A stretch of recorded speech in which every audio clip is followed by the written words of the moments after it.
Hello, this is Ram Shivakumar. I am a professor, speaker, writer, and angel investor. Today I'm going to introduce you to Waverly Deutsch. Waverly Deutsch was also a professor at the University of Chicago. For 22 years, she was a professor of entrepreneurship. But she's done many things in her life. She has been a venture capitalist, an entrepreneur, and now a coach, mentor, and guide. I am going to be speaking to her about her journey and learn from her about what she does, what motivated her, and so on. So, welcome to the show, Waverly. Thank you, Ram. I'm pleased to be here. Yes, wonderful to see you after a year. Tell us a little bit about yourself, and I'd like to in particular focus on the years before you joined the corporate world. You're talking about how my early theater career went. So Yes. as a child, I was very, very passionate about theater. Through high school, I worked in summer theaters and things like that. My high school was very unusual. We had a 4-year theater program at the high school. So I was an actor, I was a stage manager, I built sets, and I took that passion with me into college. In college, I had a major in theater, but I also felt very strongly that I was not the kind of person who could be employed for a period of 6 weeks and then have to look for a job again, be employed for a period of 8 weeks and have to look for a job again. So I wanted a backup plan. So I actually did theater and a major in computer science as an undergraduate. I was very fortunate during that time in college to be awarded twice the Provost Fellowship to teach, and I taught 2 classes. One class I taught in theater, which was using the costume design process to look at how a very complex system like a play comes together. You've got actors, you've got set design, you've got direction, you've got music, you've got lights, you've got costumes. How does that all come together into a unified whole? Hint, right? That's building a company. So I taught a class on that, and then I also taught a class for computer science majors, which was, at that time, you could study computer science in any one of different languages. What I was teaching was how to understand the concepts behind those languages, things like loops, algorithms, things like that, so that you could be more successful in building your programs in any language. I fell in love with teaching, and that led me to go on to pursue my advanced degree, my PhD in theater history, thinking that I was destined for a life as a professor in theater. Okay, so, I'm not familiar with the discipline of theater history. What is it that you studied there? And what is it that you recall during your experiences there that shaped your life later? I think that's a really good question. And I did, when I graduated from college, I applied for fellowships for PhD programs, and I applied for jobs in computer science, and I got both. And I really had this passion for teaching. And so some of the things that I learned while I was doing my PhD may be a little bit counterintuitive. Theater history, so the discipline of theater history combines the practice of theater with basically studying history. And when you study history through the lens of theater, you get plays that are focused on the issues of the day, politics. You get architecture of the day because it affects the construction of theaters. It affects set design. You get music of the day, right? So what you're doing is you're essentially studying history through a very highly cultural lens. And again, what was interesting to me was how all these things come together into the unified whole that is the play that has an impact on society. So that was very interesting. The other thing I learned, and this is a bit counterintuitive, and many of my friends out there who are humanities PhDs will understand and perhaps agree with or resent me, but when you're studying humanities and when you're studying at the level of a PhD, you're looking at very esoteric things. I'll give you an example. I encountered a dissertation that had been written by someone else getting their theater history degree that essentially was on the thesis that Hamlet's problem was that he was fat. And it all hinged on that one line that Hamlet says, "Oh, that this too solid flesh would melt." I'm sorry. What does that have to do with the world? What does that even have to do with Hamlet? And I found that a lot of being an academic theater historian was very esoteric. My dissertation was on a woman theater manager from the 19th century America. Nobody knows her name today. Her name was Laura Keene. The reason she goes down in history is predominantly because it was her company that was playing Our American Cousin in Ford's Theater the night Lincoln was shot. Oh. And she was the person who identified John Wilkes Booth. So I wrote a dissertation about her career as a theater manager that 3 people read to decide if I could get a PhD. And maybe another 3 people have read since then so that they could work on a dissertation that 3 people will read to see if they could get their PhD. And so one of the things I learned was that I loved the teaching, but I didn't love being a humanities professor. And that left me in this very interesting position when I graduated with a PhD in a field that I didn't want to practice in. Yes. I want to now turn to the next phase of your career. And this is something I think about, Waverly. You and I and every other human being, we go through life making plans. Some of these things work out, some of these things don't. And we can look back and ask, how the hell did I get here? And so there was this next phase in your life where you went from being a PhD in theater history to being at a market research firm, at a small market research firm that became very successful. How or why did you make that transition? And what did you do there? And what did you learn? So it's sort of a 3 or 4 part question, but hopefully is enough for you to talk about this. Oh my goodness, my experiences with Forrester Research, I could write a book. So what had happened was I graduated with a PhD. I was thinking about how can I move my research interest into a more impactful, more current field than theater history, but I wasn't getting any jobs. And I just took a look at the situation and I said, I don't want to be a humanities professor. Yes. So what can I do? Well, I have a degree in computer science. Yes. And if I had known myself better as a young person, I might have realized that that was the better path for me. But I was so connected to theater from my youth. So I said, you know what? I'm going to give it all up. I'm going to get a job in the computer science field. Now, I knew that in 1992, my cutting edge DOS programming skills were probably not going to be worth much in a world of Windows and the what was it called? Client server computing. But I knew computers. I knew how they thought. I knew how they were programmed. I could speak the language and I could come up to speed on new technology. So I was having a conversation at dinner one evening with an artist friend and her husband. And, what are you going to do if you can't get a job? I said, well, I'm going to go back to computer science. And my friend turned to her husband and said, she'd be perfect for Forrester Research. Well, I had never heard of Forrester Research.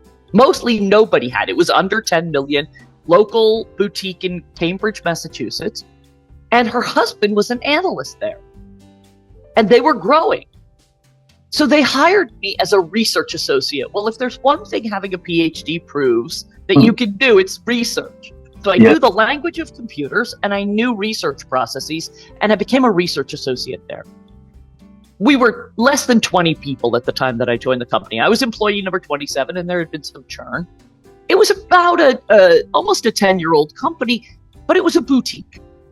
It was at that moment that we were turning the corner to become a scalable growth company that would have an impact on the industry. And I was there for the ride for that. I was very closely working with the founder CEO, George Colony, who is to this day still the CEO and a personal friend. And because it was a growth company, if you had capabilities to do things, you were allowed to do them. So I quickly went from being a research associate to building a customer service program because they didn't have one. So they would sell interactions with the analysts, consulting engagements. They called them interactive. They didn't want to use the word consulting, along with a package of research. And nobody knew how to use that product. So I said, well, why don't you let me create this position called partner navigator. And I'll go in and I'll connect their various tech organizations to our research. From there, I went to an analyst. I went to managing a service. I went to being a group manager. I went right up the management chain. And it's there that I not only saw the entrepreneurial process in action, particularly through the high growth phase, which is an area of consulting that I do and coaching that I do, but I also got the bug for working with business industry on new products and innovations. So our claim to fame, what put Forrester on the map, was we were the company that told the CIO in Fortune 1000 companies, you have to pay attention to the internet. They didn't want the internet in their companies. They thought it was a consumer toy for video games and sex, right? I mean, that's what every new technology is for, right? And we said, no, this is going to change the way you interact with your customers, with your business partners, internally. That put us on the map so that when we had our initial public offering in 1996, they treated us like an internet company. So we had a very, very successful IPO. So I learned a lot about growing a business during that phase. So great story there. What is it that gave you the confidence, and what is it in your past, your theater history background, that you think prepared you well for what you just did? I think that's a really great question. And I think the answer is resilience. Now, this may be a little bit TMI, too much information, but I had a very, very difficult childhood. I had a very, very difficult teenage years. I came from a highly religious household. And that religion didn't work for me at all. So I had to break away from my family. Part of my life has always been figuring out my next step on my own. So a lot of resilience came from that experience. I think the other piece of that is being open to what the world tells you. So I had this vision of myself as a professor, and I was feeling like this isn't going to work. And that means I have to be willing to be a beginner again. So here I was, a professional with training in a particular area to teach and research in the humanities. And I said, no, I'll go be a beginner again in the world of technology. And to take an entry-level job where literally my boss and I were negotiating over the $30,000 a year number. He wanted to pay me $29,000 a year, right? Back to a starter salary, and be willing to be a beginner coming in as a research associate, and knowing that with my talent and my energy and my work ethic, I was going to be able to accomplish things quickly and effectively to build a career in a new space. And I think that's a really important lesson, because life doesn't follow a prescribed path. And you have to be open to change. That dinner with the analyst at Forrester Research was one of the most impactful moments of my life because I was open to it. And I know you're going to ask me how I got to Booth, and I'll tell you another story of another conversation that did the same thing for my life. I'll come to that. I really love the point you made about open-mindedness and resilience. I mean, these are brilliant combination of traits. Let me comment on that a little bit, because I think that it's very unfair to say to people, you can't learn to be different from who you are, right? So is resilience just a trait we're born with, or can we actually develop it? And the answer is, I believe that anybody can develop the traits that they want to have if they are intentional about it. And what do I mean by that? Resilience can come from being forced into a situation where you have to adapt and survive, or it can come from putting yourself voluntarily into a situation where you have to adapt and survive. So how can you do that? I know of a young man who comes from a family that has tremendous wealth, and he can have all of the financial support in the world that he wants, and he has taken advantage of that at various points in his life. But recently, he decided to become an entrepreneur. The company he was at, he was very, very successful, but he recognized that there was dysfunction in the management team and that he was never going to progress into an ownership role. And he decided, I need to do this for myself. Mm-hmm. Now, that's a young man who could have taken a massive amount of money from his parents to help him start this business. And he chose to bootstrap it himself with his sales ability and his scrappiness and his credit cards. And so this is a young man who put himself in a position of challenge and adaptation. And that's a way to build your own resilience.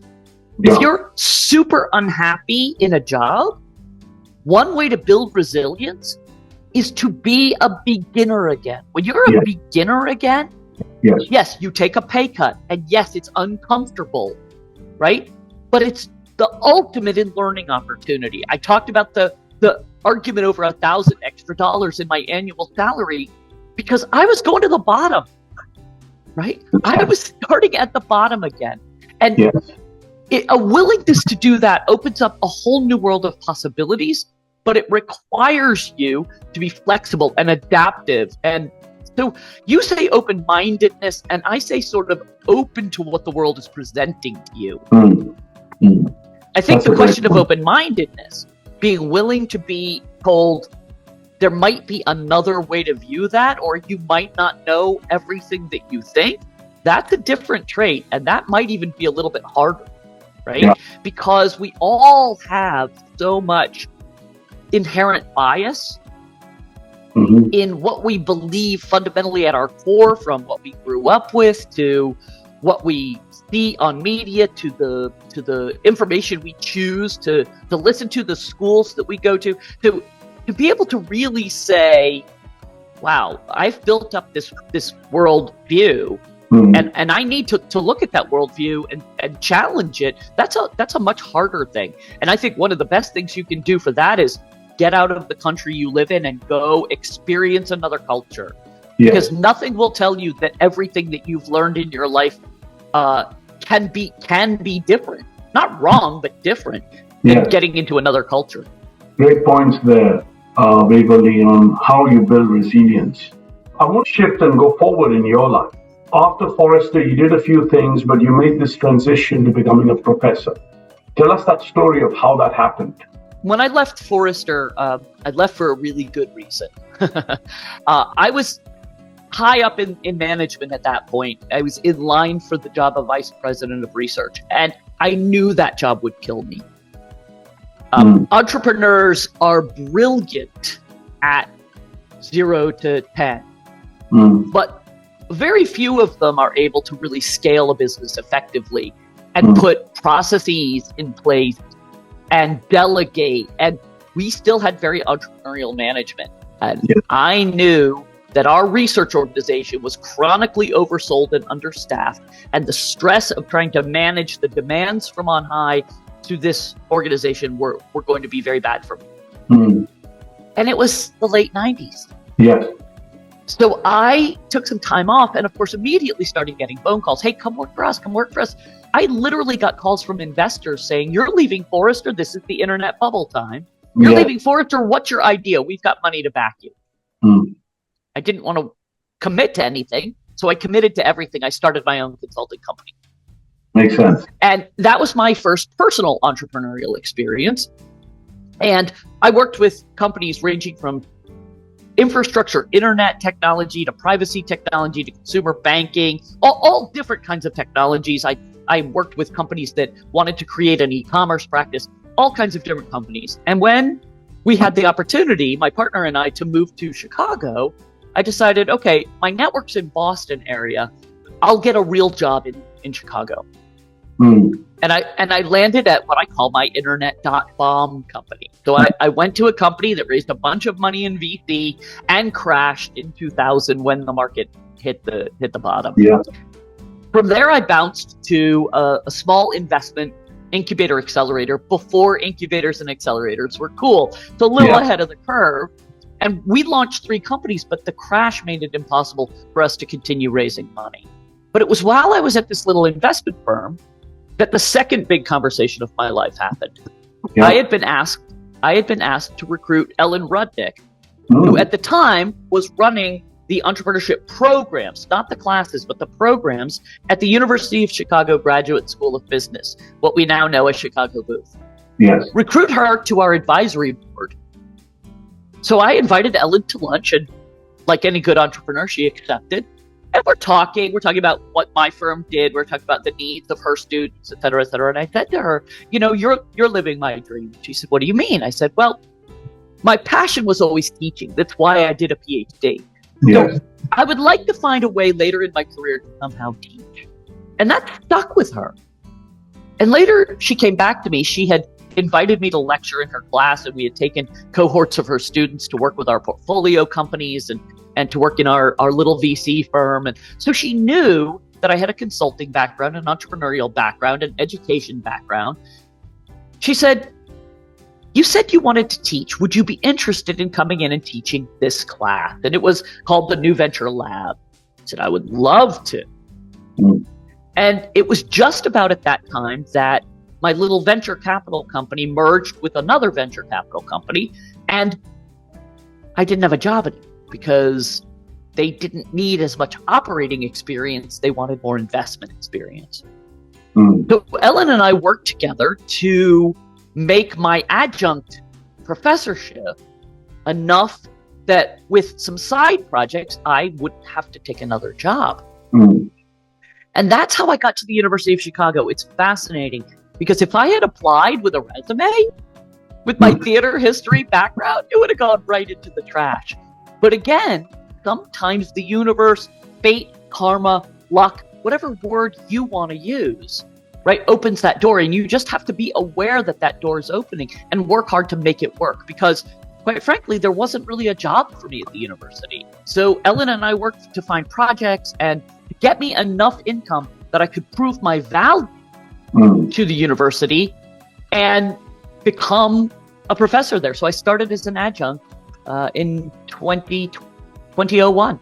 Great story, Waverly. Now I want to move to your career as a professor at Booth.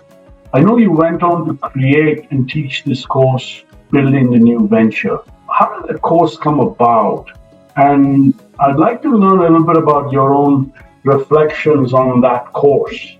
Yeah, let me take just a slight digression before I answer that question, because one of the most frustrating things that I'm ever asked, and I was asked this all the time when I taught entrepreneurship, is, can you really teach entrepreneurship? Yeah. Aren't entrepreneurs just born? Aren't they the kinds of kids that set up lemonade stands and sell candy in their school and have a landscaping business? Don't they come from entrepreneur? And it's very, very frustrating to me because nobody ever asked, can you teach economics? Don't people just have to have a brain that looks at the world in mathematical formulas and can apply? Yes. Nobody ever asks, can you teach basketball? Yes. Because everything that you do as a vocation or an avocation is going to be a combination of your talents, your interests, your skills, and your teaching. Yes. And entrepreneurship is fundamentally a process. It has a starting point, it has a goal, it has steps you have to go through to get there, it has frameworks. Now, the balance of theory to skills is much higher on the skills side than, say, economics, where the balance is more heavily on the theory side. Yes. But you can teach a process, and that's what I wanted to do. So when I joined Booth, and I was looking at the curriculum, we had New Venture Strategy. Yes. We had New Venture Finance, which was really a finance course. And we had the New Venture Challenge, which was at that time really about writing a business plan. Yes. And I looked across institutions and I said, look, academia thinks that the be-all and the end-all of an entrepreneurship education is the ability to write a business plan. Remember, this was early 2000s. People were still talking about ideas. They were still talking about business plans. They were still having business plan competitions. And a business plan is a document. And that document bears about as much resemblance to your business, right, as your MBA does to your career. Yes. An MBA is a great set of tools and stretching the way you think and problem-solving methodologies that you will use, but it isn't your job. Yes. And a business plan is a lot of homework that can set you on the path to a successful venture. But boy, once the rubber meets the road, it doesn't tell you what to do. So I said to Steve Kaplan, who you know is the head of the entrepreneurship curriculum at Chicago Booth, I said, we need a course on entrepreneurial operations. We need a course that teaches people what do you do. And I think I can create that course because I've been in companies that have grown and scaled. I've built my own companies. I've been an investor in companies. I can create a methodology that will teach that course. And he said, go for it. We'll put it on a Saturday and we'll try it out and see if anybody wants to take it, which, by the way, is one of the best things for a faculty member at Booth is if you teach a course and the students find value in it, you go, right? So I came up with the idea, and this is really from a funny inspiration, Ram. As a kid, I played Dungeons and Dragons. And in Dungeons and Dragons, you assume a character and you operate in a world and you have challenges, and the roll of the die dictates whether you accomplish those challenges or not. And I said, I can adapt that to an entrepreneurial simulation. And that simulation was not a computer simulation with strict guidelines and rails. It was much more like a Dungeons and Dragons simulation, where it was in the mind, it was imagining. So I created an operations course that imagined the first 18 months of running your business, from forming your team and getting your initial funding to going through a product prototyping phase, doing customer research, finding a market, early sales, building processes. And what I did was I created a simulation where I focused each quarter of your business, 3 months. You tell me in a written paper, you tell me what happened in your company those 3 months. And the way that you figure out what happened in that company during those 3 months is you go out and research. Yeah. And I would focus it. I would focus it on formation. I would focus it on product. I would focus it on marketing. I would focus it on sales. Go out and learn what it takes to sell as a tiny startup by talking to salespeople, by looking at case studies. And the students were freaked out. They're like, wait, you're not going to tell us what this assignment is supposed to look like? And how are you going to grade it? And I told them, I'm going to grade it on several elements of what you have to accomplish and the research you do. They freaked out, but they loved it because they learned a new way of learning. So students with a consulting background would say, we want to create a consumer app to help consumers find the best restaurant for dinner on a Friday night. Okay, so they had to learn about how do you build an app? How do you get it out to the hands of consumers? And they never knew anything about the restaurant industry, so they had to learn about the restaurant industry. And the other piece that I borrowed from Dungeons and Dragons was fate, luck, the world. So at any time, the students would turn in their research, they'd turn in their papers, and they'd say, okay, we hired this experienced CEO to join our company who's going to bring us all his connections in the industry for customers, and he's going to invest $250,000 in our company. And I'd say, okay, come on down in front of the class and tell us how you did that. What do you mean, how did we do that? How did you recruit this senior guy to come to your little startup? Like, how did you meet him? What kind of compensation package did you? And I had these software calculators based on Bayesian probability analysis. And my TA would put pluses and minuses into the calculator based on what they said. And it would spit out a percent. 60% chance you were able to hire that CEO given that method. Then they would have to roll a 10-sided die the way you do in Dungeons and Dragons. If they got 1 to 6, great, they had their CEO, they could continue on. But if they got 7, 8, 9, or 0, it didn't happen. And they had to go back and write a backup plan. And that was my way of stimulating the market for them and the pitfalls of entrepreneurship. My goal was, 1, to get them to learn how to research how to be an entrepreneur. And 2, to experience the tensions of, are we going to make payroll this month? Yes. My students came out of that course saying it was the most valuable course they had because a lot of what they learned was actually how to do things that they could apply in their jobs, not just in entrepreneurship. So I wanted to teach execution in a classroom. That's really hard. You got to practice it. I found a way by creating this simulation that we called Yurko to let them practice entrepreneurship. That's phenomenal. Waverly, you may recall you were kind enough to let me sit in on your class many years ago, and I don't know, maybe eight years ago or so. And I did notice some of the things you were talking about. I particularly like this, roll of the dice, because it just exposes people to the idea that randomness plays a very big role in our lives, for better and worse.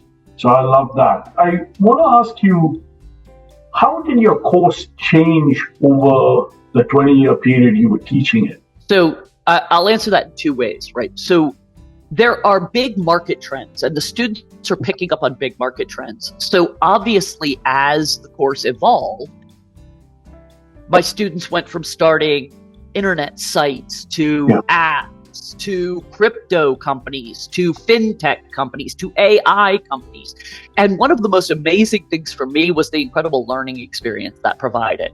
So I had to get ahead of them on what was going on in the startup world in all of these spaces to give them good feedback on their business model. The second thing that changed was, as I learned what entrepreneurs were more naturally good at, for example, the product development piece, and what they struggled with more, for example, HR and team building, I would adapt the modules of the course. So I pulled out the module on product development and made that a module more on customer discovery and testing your product. And I added a module on HR and brought in an HR expert to talk about what does startup talent look like, and how do you as an entrepreneur compete for the best talent? Because there was a fallacy that a lot of the students came into, that the joy of working for a startup meant people would work for lower than market salaries and lots of equity, and that changed over time. So the market of entrepreneurship changed, and the courses I taught changed. Every course that I taught, every case that I taught from Harvard or the ones that I wrote myself, and I had to write a lot of cases because there were not a lot of cases out there on entrepreneurial execution. Those cases changed to adapt to the technology. When I started, I would not teach a case about a company that existed pre-internet, because the internet penetrated everything businesses did. And I saw a lot of teachers teaching cases from pre-internet. And the strategies, the issues changed radically with the internet. So again, I had to update my cases as technologies changed, because technology was very much impacting business decision making. So I spent a lot of years updating my cases and working with colleagues like Lindsay Lyman to update the cases. And so I think those are the areas. When I started teaching HR, I taught a specific case and realized very quickly that I needed a case that had more diversity in it. Right. So I think those are the things that kept evolving. The nature of the business models I was dealing with, and the market situation I had to teach about. I appreciate this point you make, Waverly, about the professor, the teacher, also having to learn stuff. I want to pivot just a little bit to talk about the other thing you did while you were at Booth. You were very actively involved in the New Venture Challenge. Tell us a little bit about that. When I joined Booth, the New Venture Challenge was very, very young. It had only been happening for a few years. It started in the late 90s.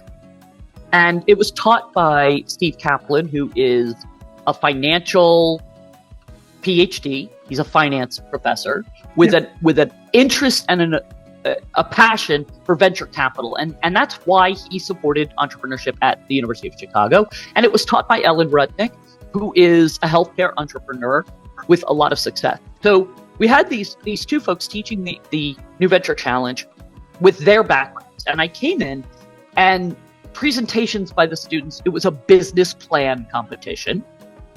Presentations by the students were 20 minutes, and they were terrible. I mean, they were terrible.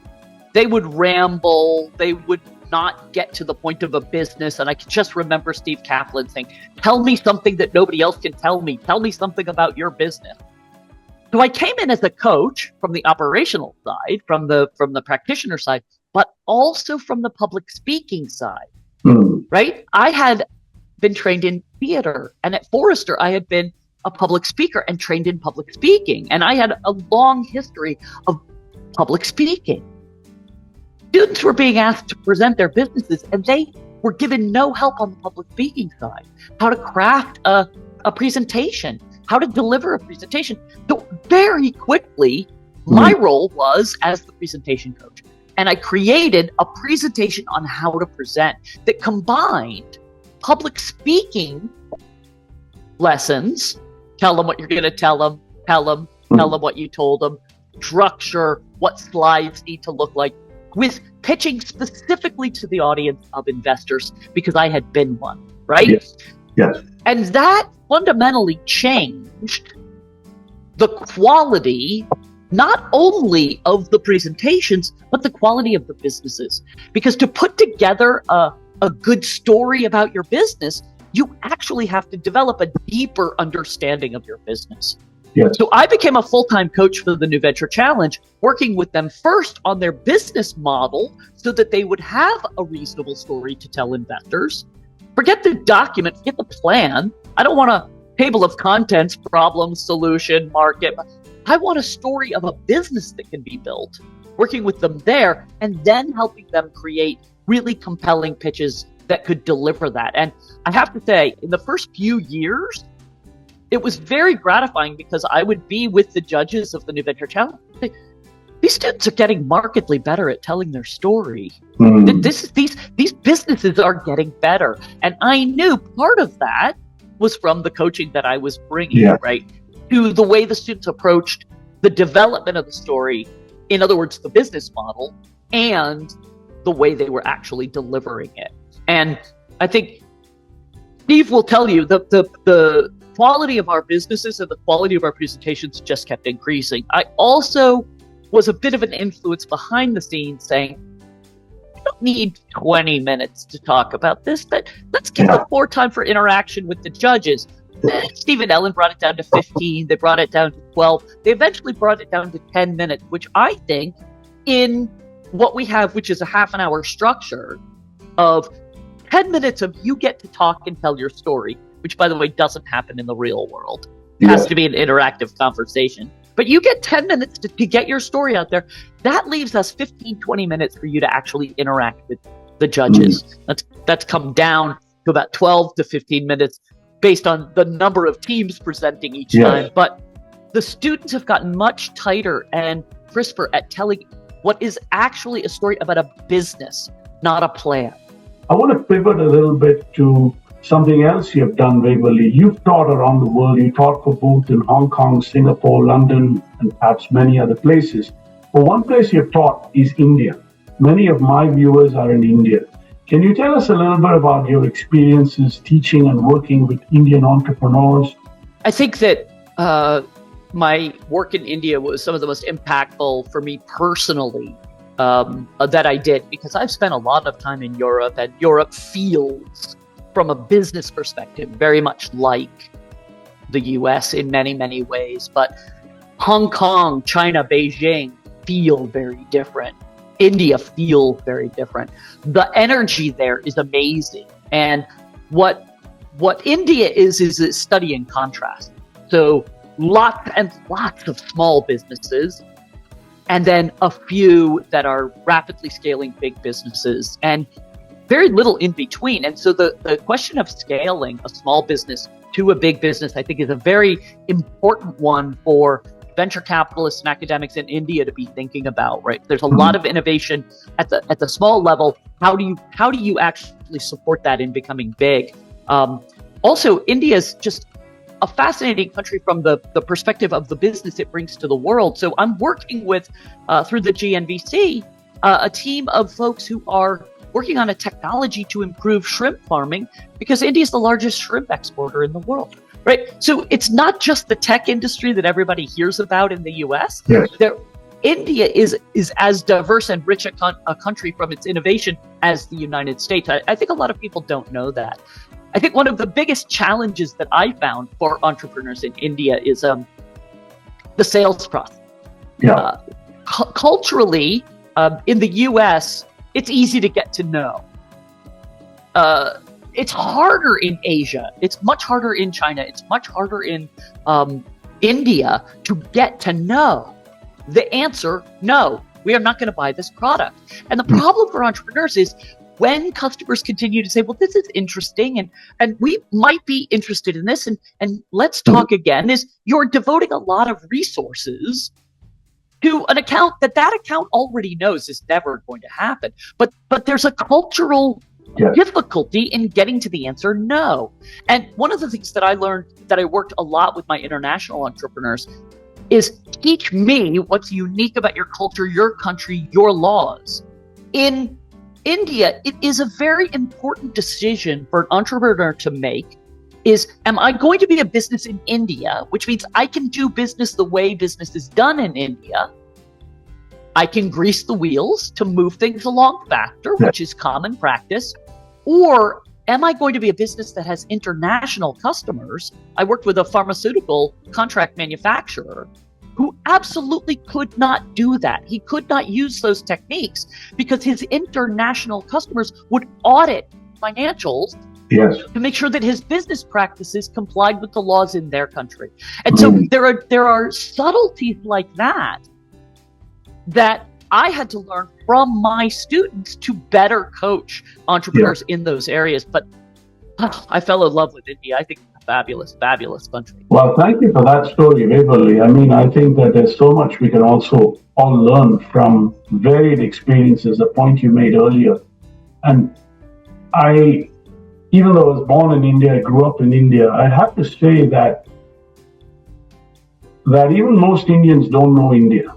It's very diverse, it's very large, and most Americans don't know America. Yeah, that is absolutely true of people in general, that we don't know our own very well. I want to pivot now to the end.